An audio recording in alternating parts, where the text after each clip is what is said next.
good evening, everybody. This is Patrick Milliken from the Poison Pen Bookstore, and we're here with another of our virtual events. And tonight, we're really excited to have Janet Evanovich back with us to discuss her brand new Stephanie Plum novel, Game On, Tempting 28. And as usual, Janet has been kind enough to sign a batch of books for us. And I'll go ahead and put a link in the comments field if you're interested in buying one of the remaining copies. This thing is selling like crazy in the store. It's been great. Also, I'll be monitoring the chat and comments on Facebook and YouTube. So if you have questions for Janet, just go ahead and put them in, and Barbara will summon me towards the end of the hour, and I'll be happy to ask any of your questions. So Barbara, over to you. Well, thank you very much, Patrick. I am first going to raise a glass and toast Janet because today is publication day. So there we are. This is the BYOB, Janet. You're not with the program. You should have told me. I would have had a glass. I'm sorry. Well, I'll drink for you. And I'm holding this up because I wish I could replicate the publisher's really nifty video where exciting stuff happens, but it came my way today. Now, I will tell you that we had hoped, Janet and I, that this would be a live event, but at some point she said to me, and I couldn't help but agree, that a masked author and a masked bookseller were not really going to do it. So I'm hopeful that when your next book comes out in March, that you will be able to come back and meet your fans and do something live. Yeah, well, I think like the whole mask thing is bullshit at this point. So so I don't care what's happening in the spring. I'm going to be there.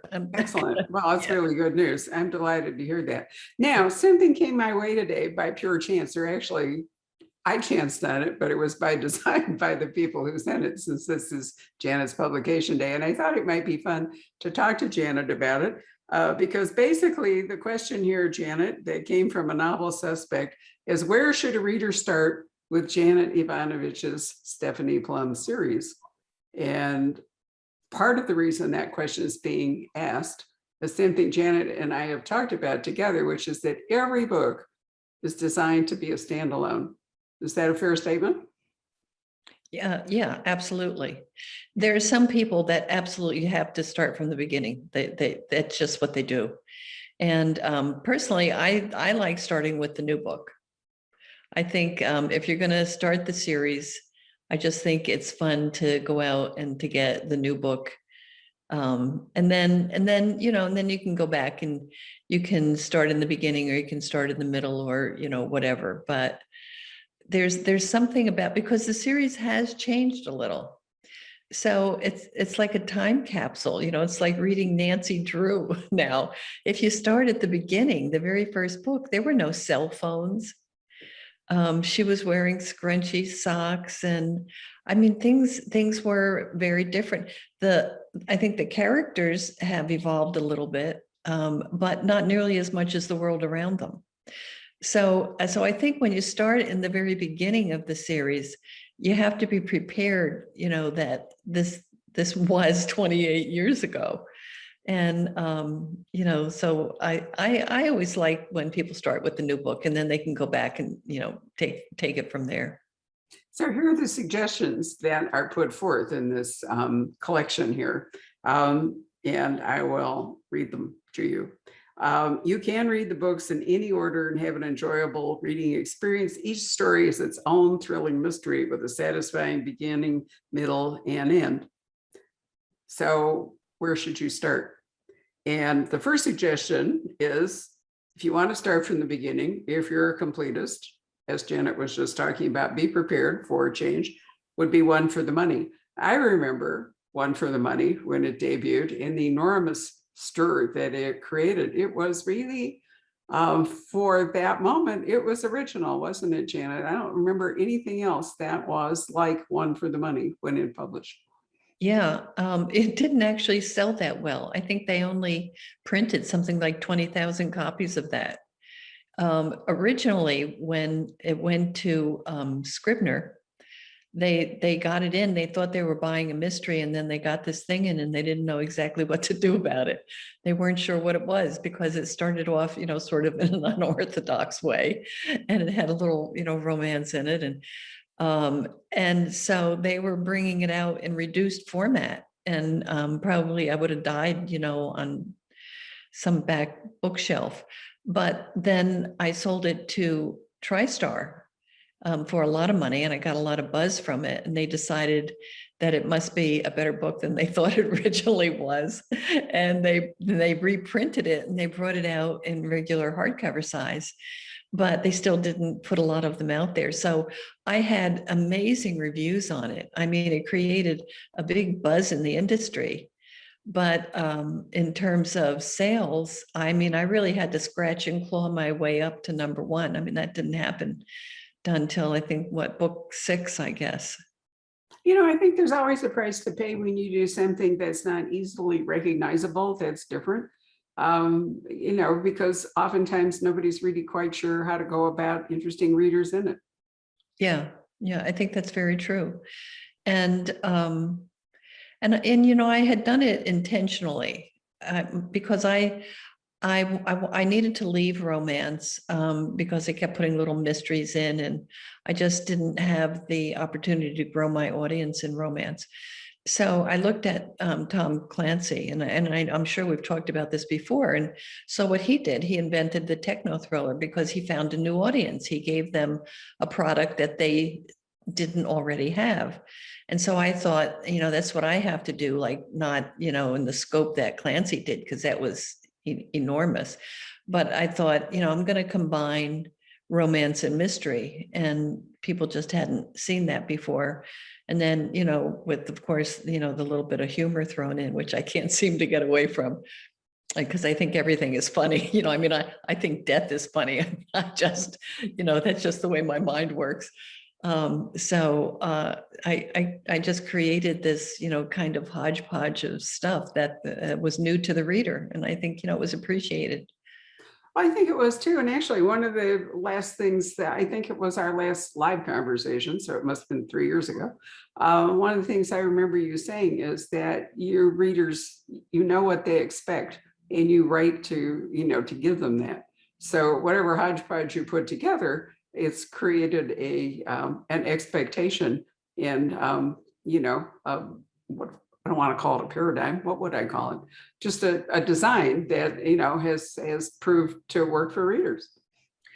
Well, I think it's really important to meet reader expectation. I mean, I'm good at some things and I suck at others. And so my readers know that, but they know that when they pick up one of my books, it's going to have a certain level of entertainment. It's going to, we're not going to kill any cats and dogs, and it's going to end well, and they're going to be entertained. And the people aren't perfect, but they're good people. It's going to be, about family, whether it's family in the neighborhood or family that you were born to, or family that you've created. I mean, there's certain things, that are consistent in all of the books that I do, and the readers like that, and that's why they keep buying the books. It's because they want that world. That's the world that they've come to enjoy. So the next entry, which came as a surprise to me, and it may come as a surprise to you. And now I'm not saying that this is an oracle. This is just one, collection that somebody has put together. So you don't have to take it as gospel. But if you're looking for the highest rated Stephanie Plum, they recommend High Five. Based on ratings, readers love High Five the most. So you might as well start there. In the 5th novel, Uncle Fred has gone missing, and her grandmother is sure, Steph's grandmother that is sure, he's been abducted by aliens. Meanwhile, her cousin is asking her to bring in Randy Briggs, who's recently jumped bail, but Randy's not coming without a fight. Now, do you think, is it your understanding that High Five is the highest rated book? I don't know where they got that metric. No, I'm actually pretty shocked at that. Well, I thought maybe there was something I missed, but I thought that was a fascinating comment. Okay, wait a minute. Let me check my expert here. Alex, what? Probably because of the cliffhanger. It's the one with the cliffhanger. Okay, it's the sexy book. No, that's 4 to score, according to this. I'm, Well, yeah, throwing it out but there. in High Five, I ended with a cliffhanger. Okay. There are 2 men in Stephanie's life, Ranger and Joe Morelli, and she's been working with both of them. And at the end of the book, somebody knocks on her door and she opens the door and she's wearing a little black dress. And the guy at the door says, "Nice dress, take it off." Oh, And the story ends. I love it. And people talked about that book for a year. And that was what put me to number one. That was my first number one, was the sixth book, because everybody was talking about the guy at the door. Well, in fact, they say if you're looking for romance, Hot Six would be your book, in the sense that Stephanie's love triangle with Joe Morelli and Ranger here takes center stage. So you set it up with 5.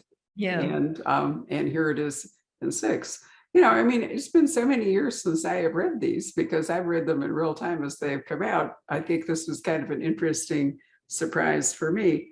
Now, 12 sharp, they say, if you're looking for an especially thrilling page turner. So maybe you want to start with the most thrilling page turner of the series.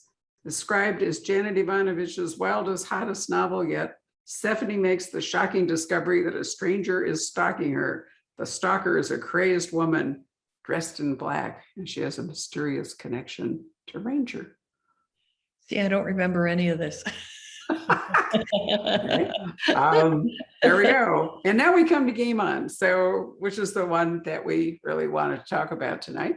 And one of the joys of Game On, of course, is the reappearance of a key character who's been missing for a bit. So tell us about Game On.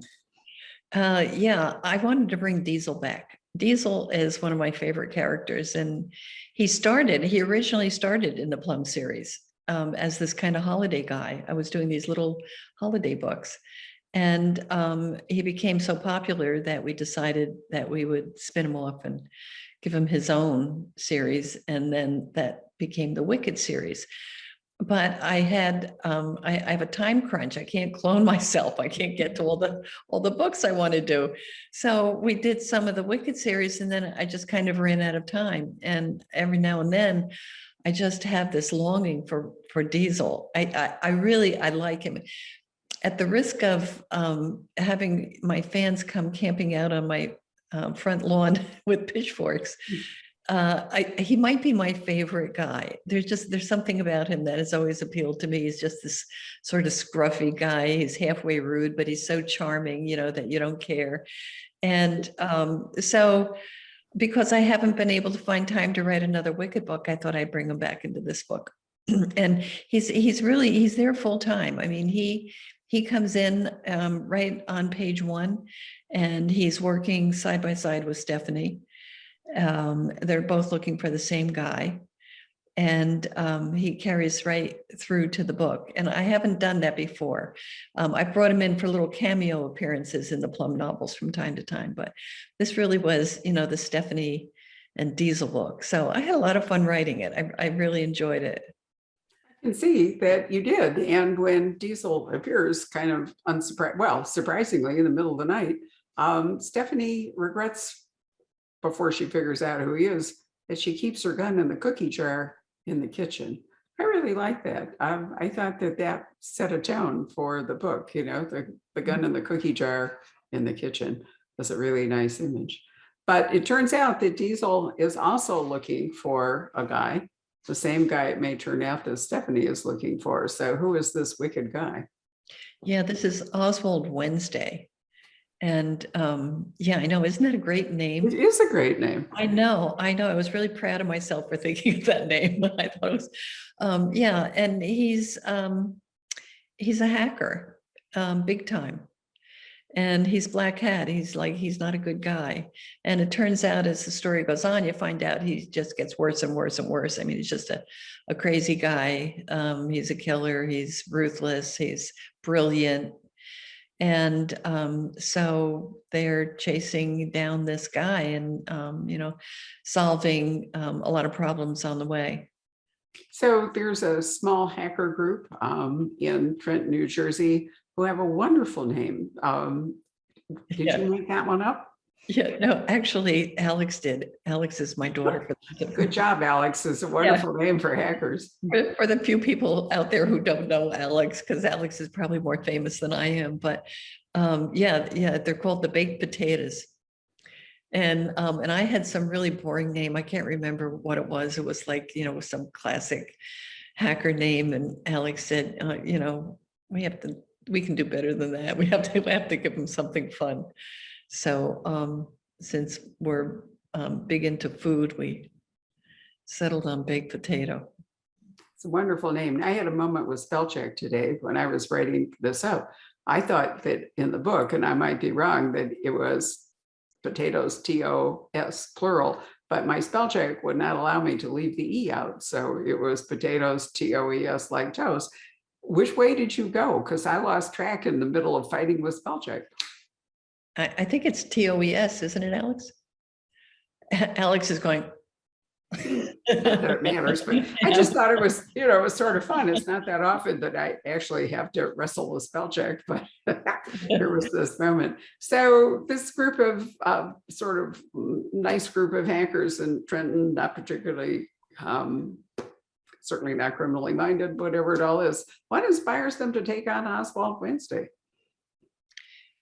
Well, originally they didn't intend to take him on. He was their hero, and they just wanted to sort of be a part of his world. They thought he'd be impressed at first. And what they did was they hacked the hacker, and he wasn't happy. So he started coming after them, and that's what this book is about. This book is kind of a chase against time to save the hackers, and the hackers get taken out one by one until there are 2 hackers left. And that's probably my favorite part of the book, because a little romance develops between these last 2 hackers, and I thought that was charming. I like that. And you've got all 3 guys in this book, because we have Diesel and we have Morelli, who's not necessarily happy that Diesel is camping out in Steph's apartment. And then we have Ranger, who, makes an appearance. So he's Ranger. Yeah. Huh? Yeah. Well, I can't write a Plum without all of the guys. I mean, you have to have Morelli and Ranger, and they're an important part of Stephanie's life. And I think that's one of the interesting things about the series as it's progressed, because it's always been the most difficult part for me, that love triangle, finding the balance with Ranger and Morelli and Stephanie, because she can't sleep with both of them, and she just looked like a slut, if she did them at the same time. So I have to, but everybody has their favorites. So I have to kind of balance it out and find ways to make them a part of her life that, seems like it's okay. And, she's, and I think that I've done it in the last couple books. I think that I found kind of a nice balance with Ranger and Morelli, and who they are and why they have this relationship with Stephanie, and why it doesn't seem to be going anywhere, because maybe it's okay the way it is. Everybody has sort of found their place in life. Not that it'll necessarily be the same place next book, but for now, Morelli has really evolved over the series. He's a different guy now than he was when we first met him, which should be true 28 books in. If he were always the same character, who would actually care? Yeah. And Ranger has changed a lot too, because he was this guy living in a vacant lot. He was the man of mystery. He was just sort of starting out. Now he's this very successful business person with his own agency, and he's respectable. It turns out he's the one with the really cool apartment. He's the one now with the expensive cars, and he started out as just being the guy with the muscle. Very true. So the person I found really fascinating in this book is Grandma Mazur. Now, we do know that 28 books in, and this is 2021, that the digital age is making its mark, right, on how this whole thing goes. But Grandma Mazur is showing herself to be a surprisingly adept digital at the digital age. So did you decide, how'd you decide to do that? I love the role of, she was my mother's favorite character. My late mother didn't live, I think she died when you were somewhere around book 12. But Grandma Mazur was always her very favorite character. And I'm wondering if my mother would even recognize Grandma Mazur. Well, when I Or is it started, Mazur? I'm sorry, I probably mispronounced it. well, it depends, what side of the river you're on, because I say Mazur, but my husband says Mazur. Okay. He's on the other side of the South River from, so I when the series started, she was really an old lady. As I have aged, I've decided that she wasn't really all that old when I look at chronological age. And then the real difference occurred when One for the Money, the movie came out, and they cast Debbie Reynolds as Grandma. And I liked her much better than the Grandma I had created. The way her interpretation of Grandma, I loved. I thought she did a great job. And I thought for the time, because the series was well on by the time that movie came out, I thought for the time it was a more appropriate portrayal of Grandma. So little by little, I've been backing Grandma off. I mean, she still is not the most glamorous Grandma, gravity is not kind to her. And she's not a woman who, would go out and get a facelift and a boob lift and that, she might talk about it, but she wouldn't do it. She's, still natural. But internally and probably in the way she presents herself, she's a younger Grandma.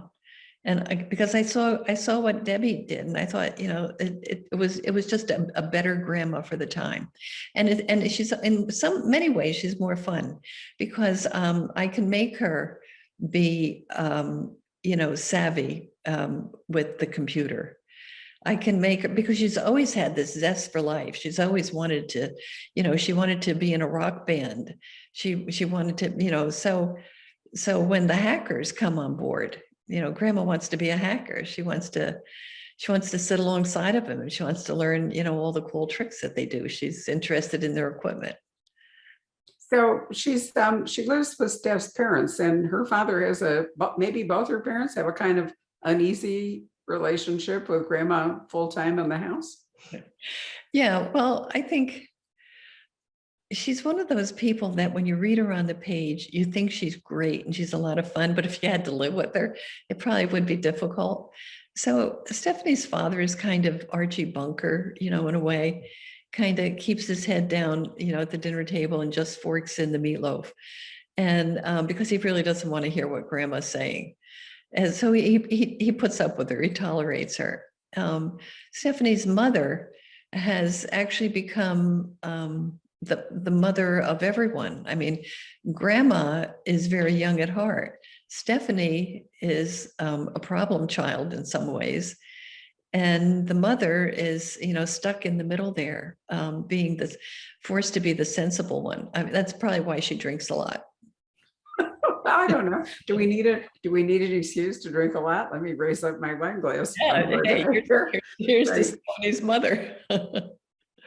As I said to you earlier, I'm trying to adjust to being a new mother at my age because we've taken on puppies, but it's rejuvenating, I have to say, with all the trouble that comes with them, having something young and running around and, on the loose and all the rest of it, it's very rejuvenating. It's been easy in the pandemic, Janet, to settle into, kind of a routine or a nothing sort of, not do a lot thing.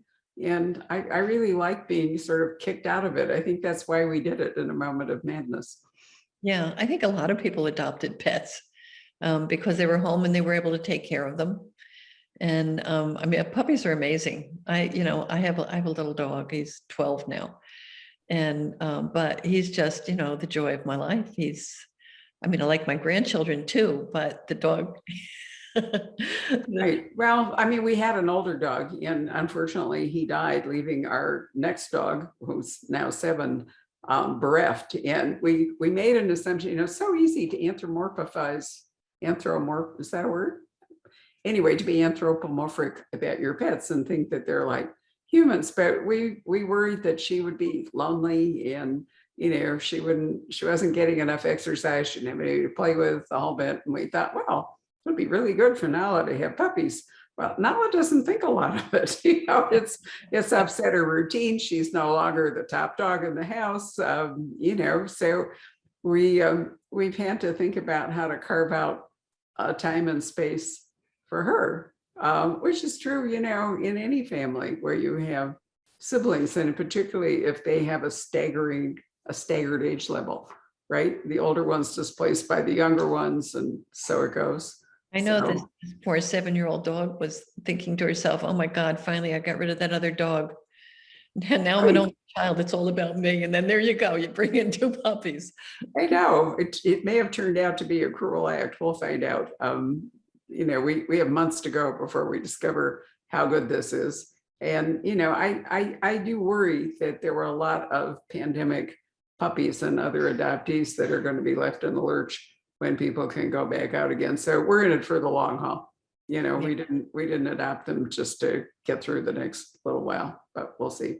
So speaking of all this age stuff, so one of the bargains you've kind of made with readers with all of these characters is they're not really aging rapidly, right? Things No. are happening, but they're not Well, getting a lot older.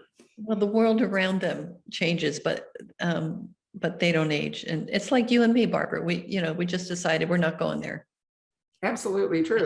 I said my last birthday was my last birthday. I'm going to pretend I'm Jack Benny and, just kind of go on. But I mean, I do think it's interesting. We talked to so many authors that have made choices about how series characters are going to go. Are they going to age in real time? Are they going to, age a little bit? Or are we all going to make an implicit bargain, as you say, that the world will change, but they will stay the same? It's easier in historical fiction. You can have stuff happening, within minutes. You can start a new book on top of an old book. So, are you conscious at all when you write a new book, Janet, that any time has elapsed, do you even address that? No, one of my heroes was Robert B. Parker. I mean, he was the guy that really encouraged me to go into mystery. I just loved the way he wrote. It was, completely linear. It was moral. It was entertaining. But he aged Spencer.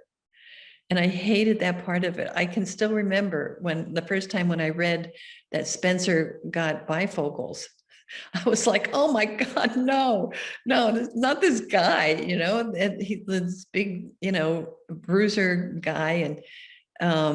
And so I just decided that, I wasn't going to go there, that I wasn't going to age her. I didn't want to turn it into a family saga. I didn't want her to get married and have babies. I loved the adventure of where she was. I think it's such a great age. And I think we can all be that age, if we want to be, but it's the adventure of it. It's knowing that there's all this stuff in front of you, you have some stuff behind you, and you've learned from that, hopefully, but you have all this great stuff in front of you, and you're still free to make a lot of choices, and you have, energy for life. And so I just decided, and that's the thing with Stephanie and the 2 men in her life, is that I like the adventure of the chase. And of course, they catch her from time to time, or she catches them. I don't know what it is, but the chase continues. And so, I just decided early on that I was not going to lose that. I wanted that adventure, and I wanted that feeling of, being young, whether you're young in body or young at heart, or mentally young. I mean, everybody can assume that age, whatever age they want. I think that, on the other hand, I've always said, you're only as old as you look. like everybody, says you're only as old as you feel. No, you're only as old as you look. So if you get rid of all the mirrors and you lie to yourself, you're in good shape. You're.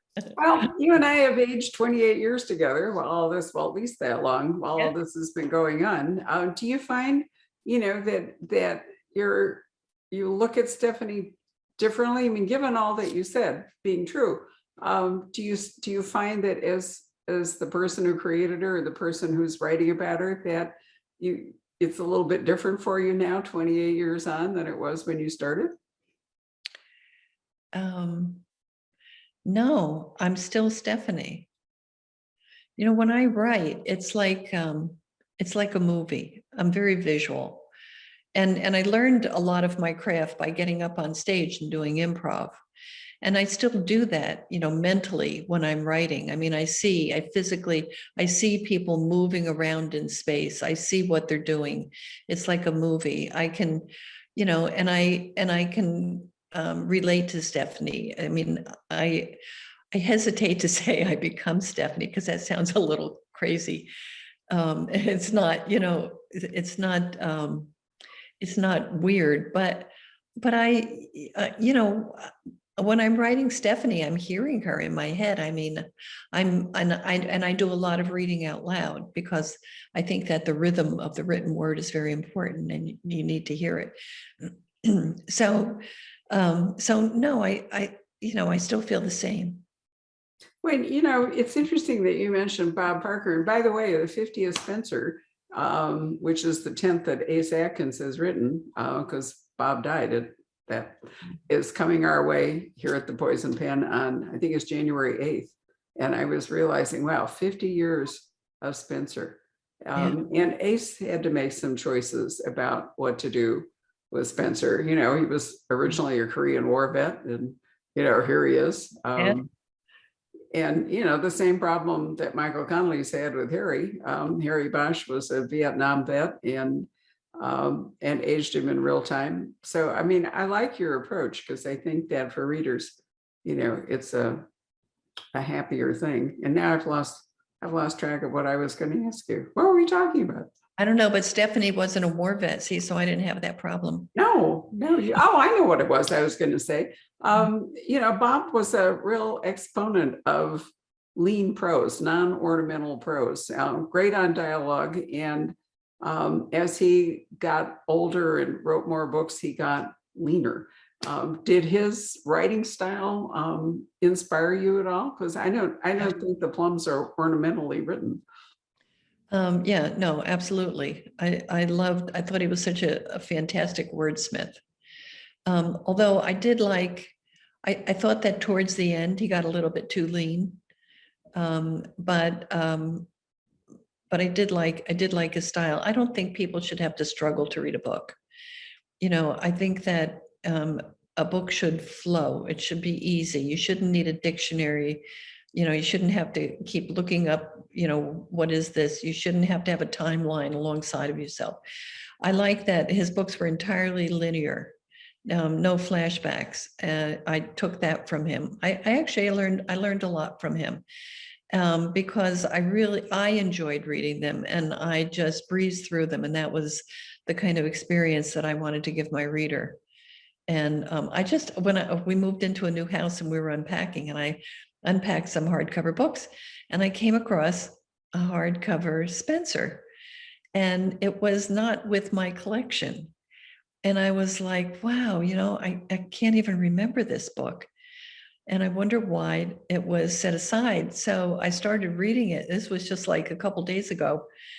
And I got halfway through the book and I was in the book.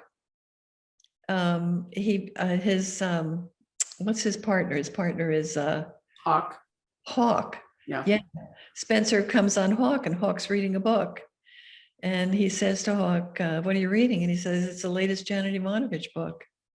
Aha, which is why you set it aside, of course. I know, that's why I had it set aside. I know, I'd forgotten all about that.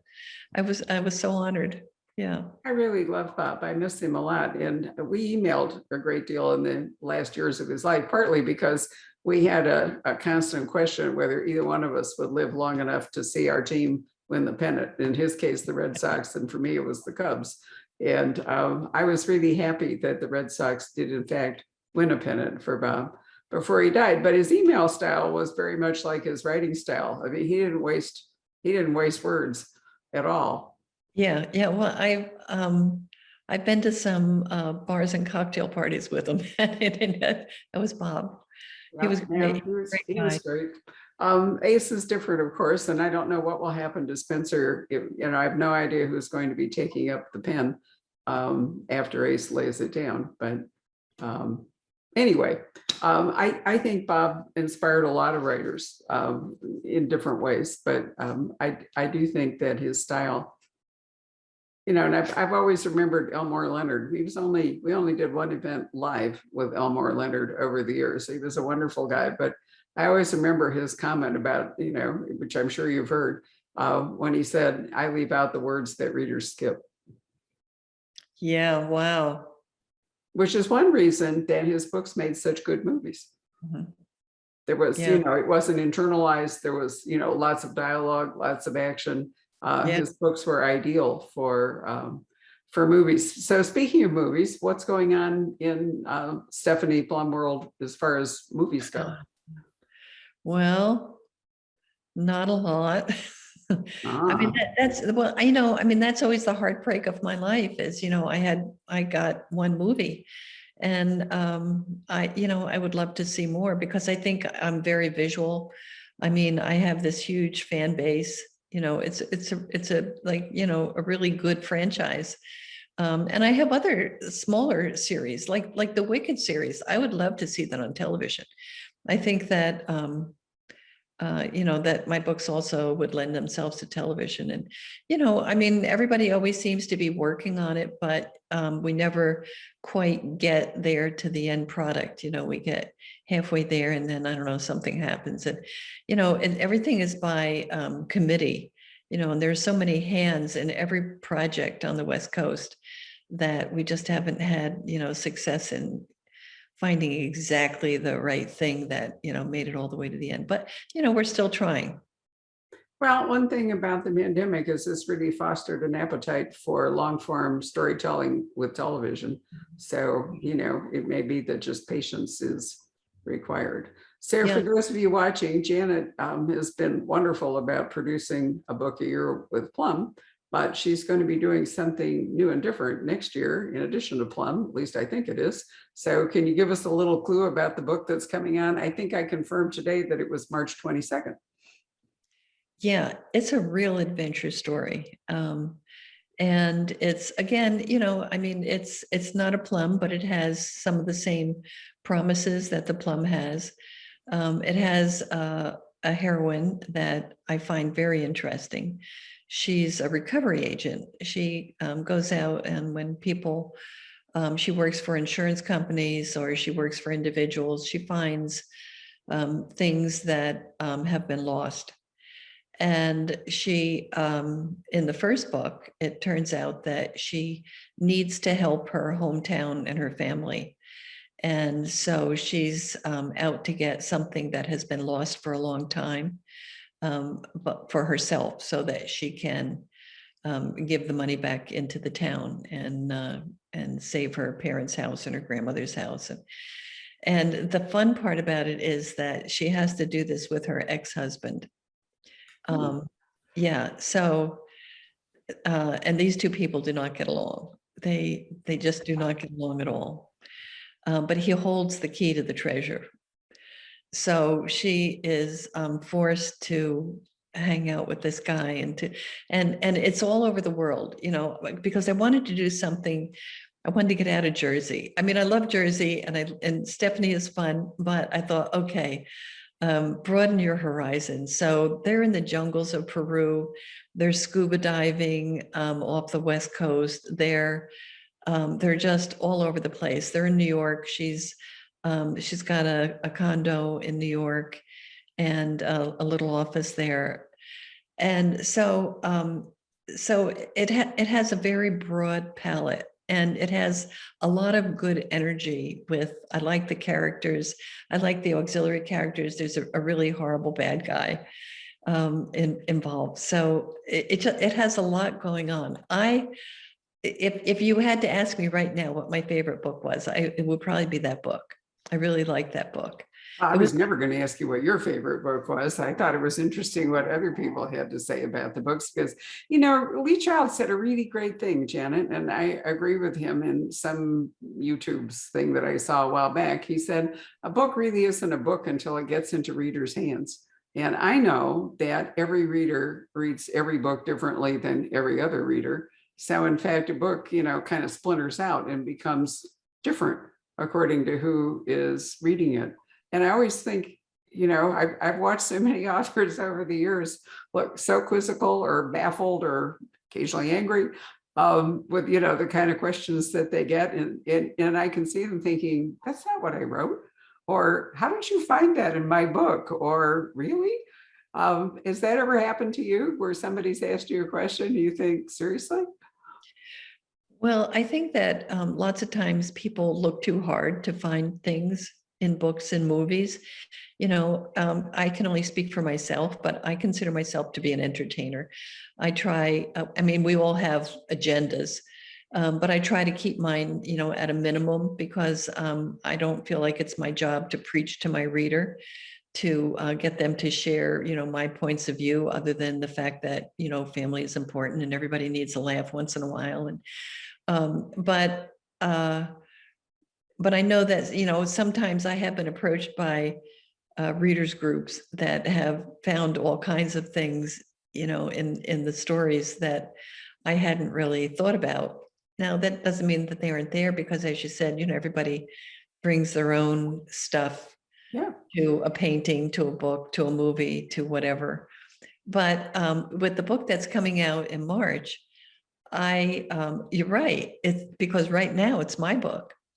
And then once it's in the stores, it belongs to everybody else and it's no longer my book. And I actually, I dump books. People always say, what's your favorite book? And it's always the book that I just finished because when I'm done with that book, I dump it. I don't have limited capacity up here. I get rid of all the other books. And then it becomes, the reader's book. Yeah. And so, when they made the movie One for the Money, and everybody was saying, because I wasn't included in that at all, they didn't allow me on the set. I couldn't talk to nobody would talk to me. Yeah, I know it was disappointing. But on the other hand, my attitude was the same way. I wrote the book, I sold the book, and then they bought the book and they made it into a movie and it became their book. And then it became the viewers, or it became their movie, and then it became the viewers' movie. And you sort of have to, divorce yourself, I think, from it to a certain extent. Well, it was still a book. That's the thing, is the movie may have had a life of its own, but the book remained the book. It didn't actually change the book. But you're right.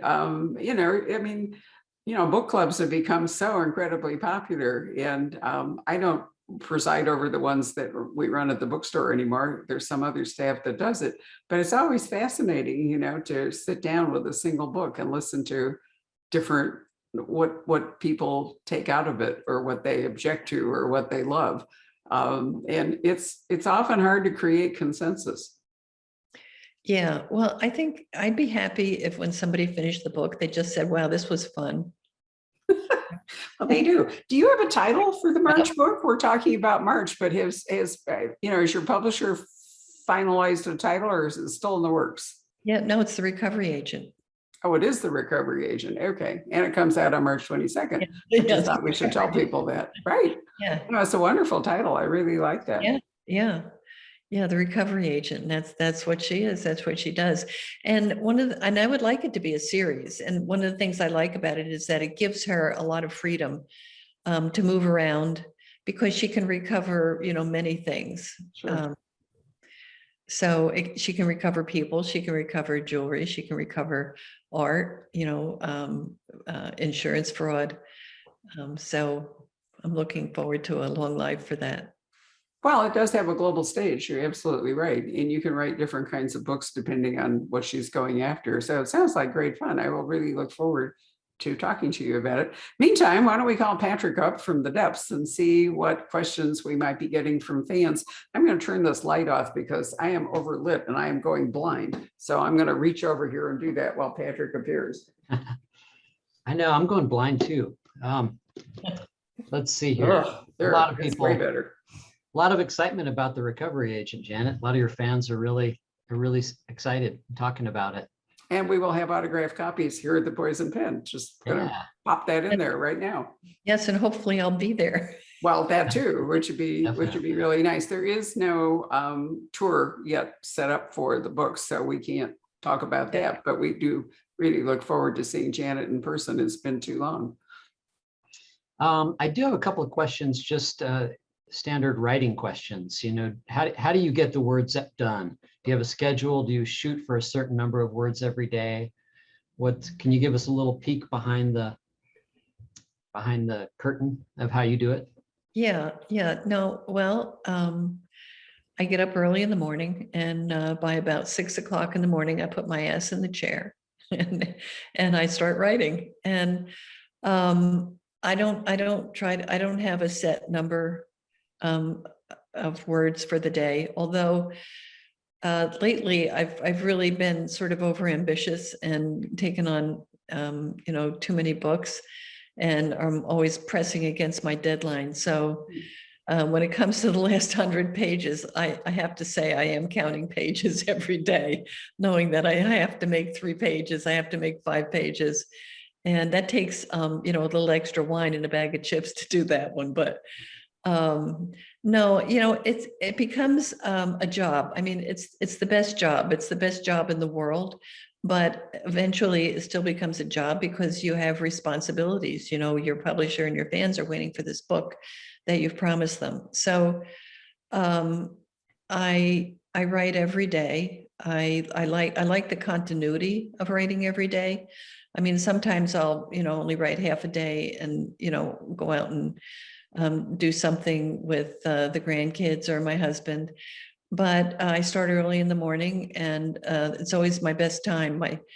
When I go to bed at night, I take a steno pad and I make notes for myself of what I wrote that day and where I want to go tomorrow. And then something happens when I'm sleeping at night. My head fills up with ideas, so that when I get up in the morning, then that's always my best writing time. And I'll get a couple pages out in the morning usually. And then I turn to editing and rewriting and for the rest of the day, and eking out sentence by sentence until dinner time. Really, I break for lunch, and then I break for dinner. And sometimes if I'm up against it, which is usually the case, I'll come back and I'll write a little bit at night after dinner. And then I'm kind of the world's most boring person. I don't do anything. I sit, I'm total workaholic, but I like it. I love, the best part is when I get up in the morning and I can go into that world. It's whether it's Stephanie's world, or it's the world of Wicked, or it's the recovery agent.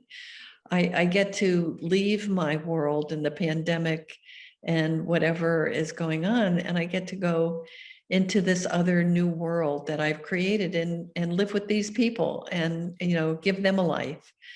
And so that's pretty much, my schedule. I know I have a related question, which is going to sound asinine, but I just always when I think about, how do you know when a book is over? I mean, how do you know when you've written it to the end? Is it when the plot is finally unfurled? It's when you've hit the page count that your contract requires? What is it? It's a combination. When I start the book, I don't do a big detailed outline, but I always know how the book is going to begin and how the book is going to end. And I know what I want to accomplish in the book in terms of character growth and relationships. And then I fill in the middle as I go. I know some things that are going to happen as I go, but not all of the details. So I write to the end. I mean, I know how the book is going to end, and I write to that. I am cognizant of the number of pages as I go along, and I pretty much write in thirds. It's like a screenplay, where you have 3 acts, and I work that way. I work in blocks of 100. so that I know that what's going to happen is I'm going to set everything up in the first 100 pages, and then somebody's going to die at page 100, or something horrible is going to happen. And then it's going to spin it off into another direction. And then I've got the middle of the book, which is really, the meat and potatoes of the book. It's the train moving along the tracks. And then when I get to page 200, I know it's time to start heading towards that end, where I'm building towards the end, where they're starting to see what's happening, where the threat level is increasing, especially usually for Stephanie. And so that's sort of how I work. And I like my books to be about 300 pages, which is about 90,000 words, counting the way publishers count. I think that's just a good number for me and for my readers. I don't like to write a big book, but I don't want to cheat them with a 200-page book either. I'm sure after you're doing it so long that you have an intuition about how, an intuitive feel about the whole thing. But it's always been an interesting question for me, because some books seem to get out of control for authors, and some, as you point out, can be disappointingly short. Yeah.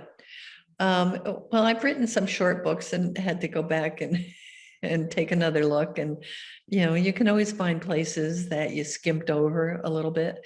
And it's changed a lot since when I began writing, because I think I've become a better craftsperson. I certainly know how to pace myself better. So when I'm done with a book now, I mean, it's pretty done.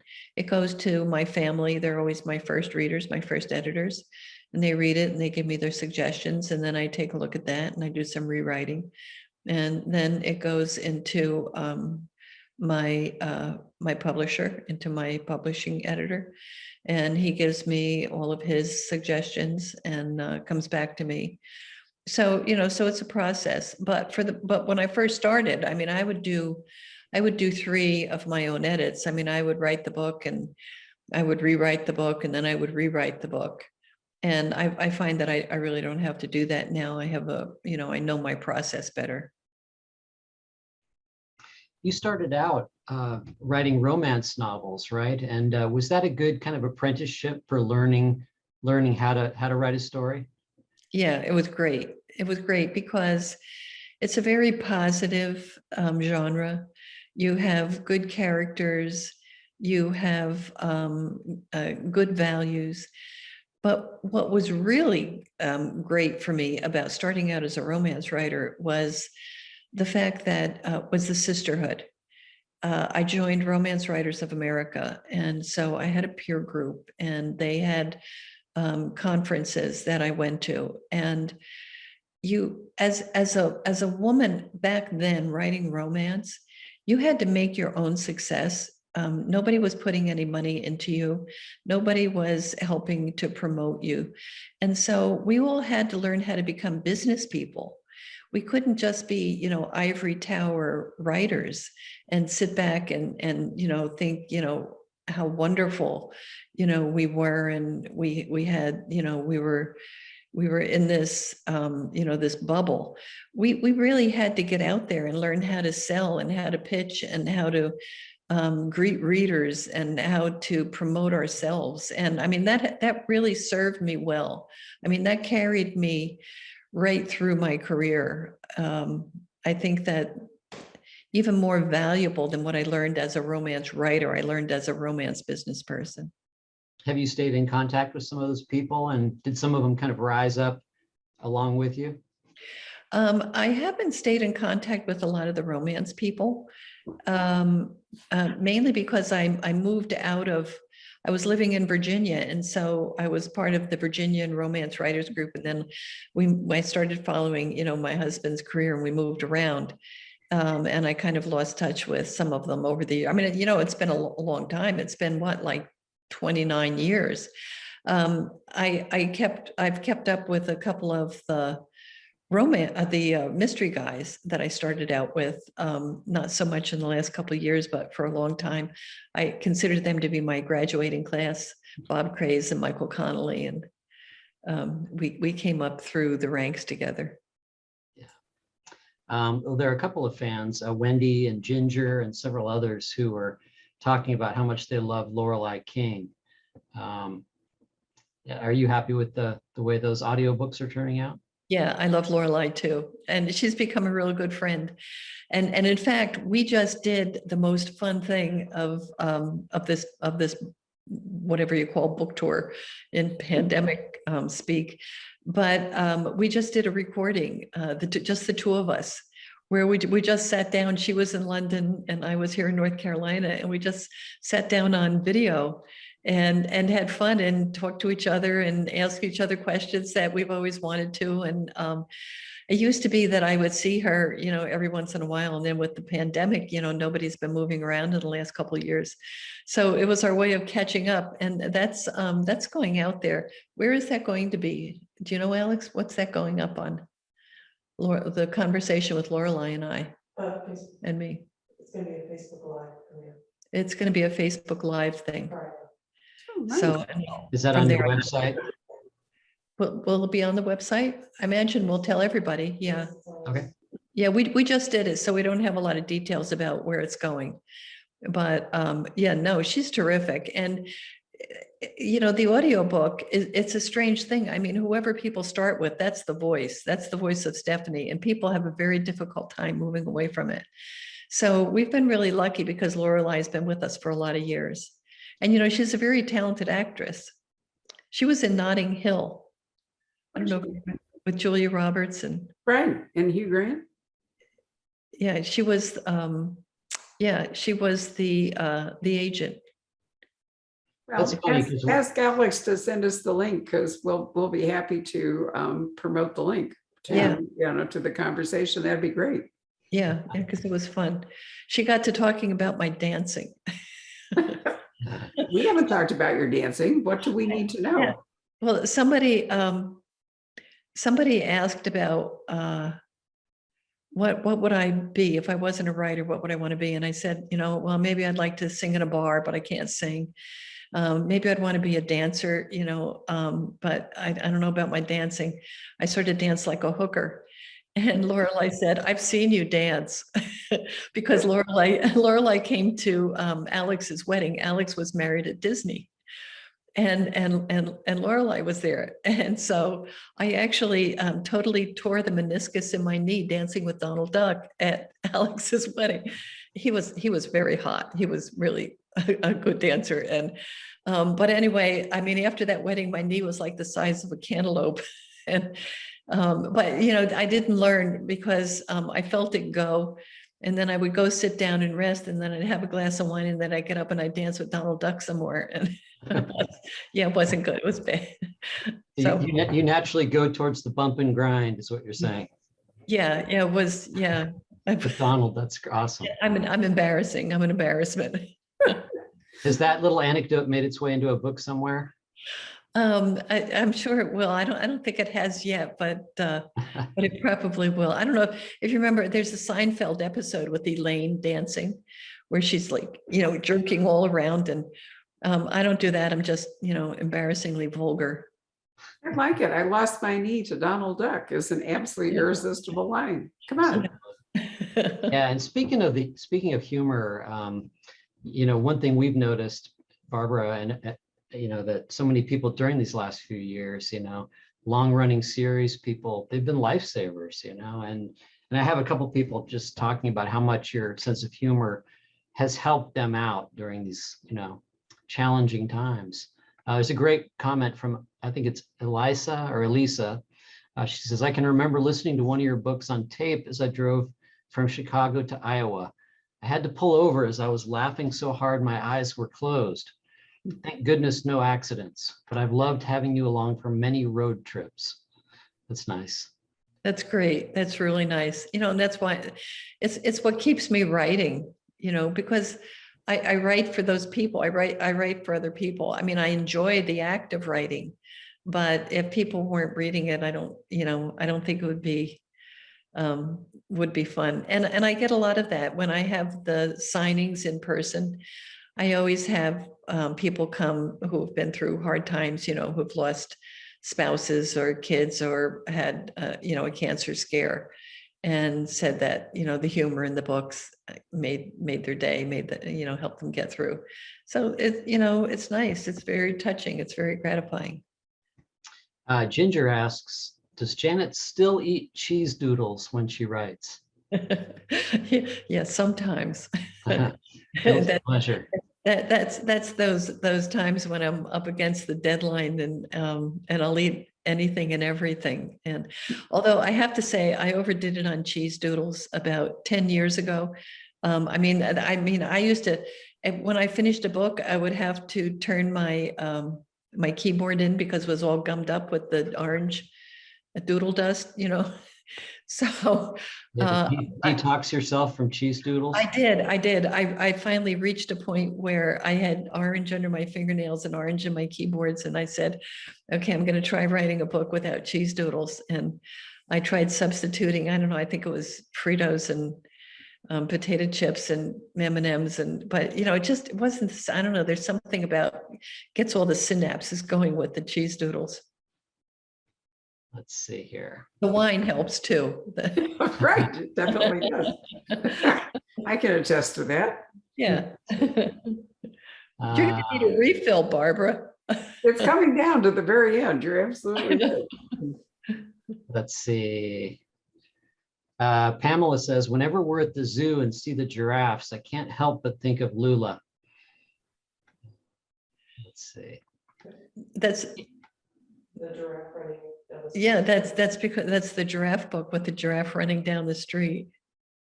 Yeah, we haven't even mentioned Lula. I don't know, how did we leave Lula out? My bad.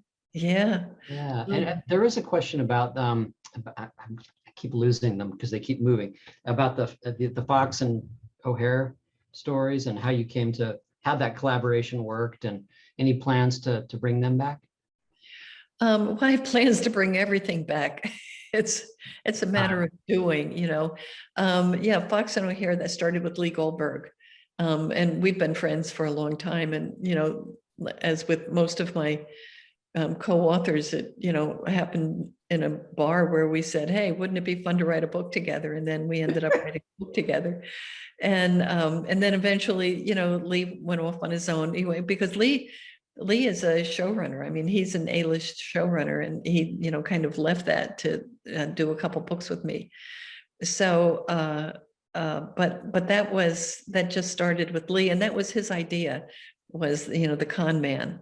And so that was fun. And then he moved on, and I went on to a couple other co-authors, and they all moved on. And so I did one with my son, and so you never know. I have all these projects floating around out there that I would like to get to, that I can't seem to manage, work into my schedule. And then here I am now starting a brand new series again. Yeah, but don't you think starting a brand new series is what really keeps your interest up? Yeah, And it it makes the Plums better because you're not just Stephanie all the time. You're doing other things, and they refresh your whole writing personality. Yes, and that's a good point. I think it does make the Plums better because I move out of Stephanie's head into another heroine's head. And when I come back to Stephanie, I always see her from a little bit different perspective. And I think that there's always a little bit more growth in Stephanie. And I actually think that the last 3 Plums that I've done, Game On included, have probably been, at least in my mind, really maybe the best of the Plums.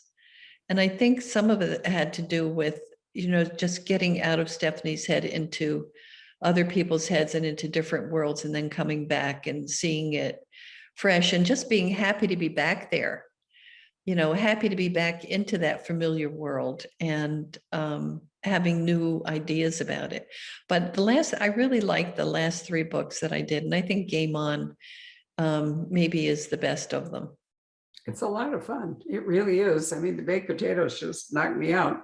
But I'm going to put in a short plug here for Lee Goldberg, with whom we did an event on Friday. And I would like to say that Gated Prey is absolutely brilliant. He has 2 different plots going on, both of which are perfectly amazing and are only eventually kind of linked by the gated community in Calabasas, California, in which they take place. But I think, Janet, that you had an influence on Lee's writing. Yeah, we certainly, we did a lot of editing. So probably I did. And he had, a big influence on what I did as well. I mean, the whole thing with Lee is trying to contain him, Yeah. because like Lee is like, oh my God, yeah. And I would get emails at, 3:30 in the morning, because Lee's out there. So it's just like, bring it down a notch, you gotta, the first book was brilliant, and he started everything off.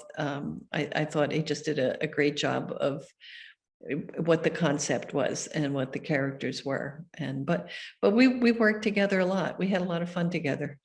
Well, I can really recommend Gated Prey to you because I'm not often surprised by plots, but he really nailed me with one of them, truly. Oh, So that's amazing. great. Patrick, we probably ought to move towards winding it up. If you got some Yeah. other comments. Well, a couple of people have mentioned, the sort of recent slight change in convention with the titles. Although we still have Tempting 28. The question is, will readers still have a input into your titles, into selecting the titles? Yeah, no, we stopped that a while ago. We just we had too many suggestions. We couldn't deal with it anymore. It was fun. We had that title contest going for a bunch of years, and we haven't done it lately. Right. But every now and then, we'll get fan mail that suggests things, and you never know what sits back there in your subconscious. Right. And we've gone from Fortune and Glory, which was the 27th Plum, to Tempting, or to Game On, which is I think it's a really arresting cover, and Yeah. really fits. I love the cover. Yeah. And it's so slick. Did you see the way it feels? Yeah, it's Yeah, very well, I know because he has the real book and I still have my Shiny. advanced It's reading very copy. shiny. super Yeah. shiny. Yep. Right. One of the Ah. disadvantages of my job is that I sit home and I read all the advanced reading copies. And every once in a while, I get a real book at the store and I'm just amazed. Oh, look, there's a map. Or, wow, look at that cover. It's just the way it is. Patrick has the real books there, which is Yeah. terrific. Right. But yes, I think Atria has done a wonderful job for you the last 2 books. And this is just the time you've been with them. Yeah. So Well, it's it's like coming great. home. It's like coming home, because I started at Simon & Schuster. That's right. You were at Scribner and now you're at Atria, but they're all under the Simon & Schuster umbrella. So is there anything you'd like to wind up saying, Janet, that we haven't covered? I don't think so. Go buy the book. Well, there's a good idea, right? The holidays are coming. I want to thank Janet because truly she has signed all 28 Stephanie Plums for us. I mean, really signed them. And we are incredibly grateful to that. It's a wonderful support for an independent bookstore to have an author that is so generous. So thank you, Janet, very, very much. Thank you, Alex, for all your help. Thank you, Ariel, the missing publicist, for all your help. And I'm really looking forward to March. I'm truly excited now, the recovery agent. How wonderful. But meantime, if you want a wonderful November read, or in fact, just an escape from the holidays, which can be fairly traumatic, try Game On, because it's a lot of fun to read. So good night, everybody. Thank you so much for joining us.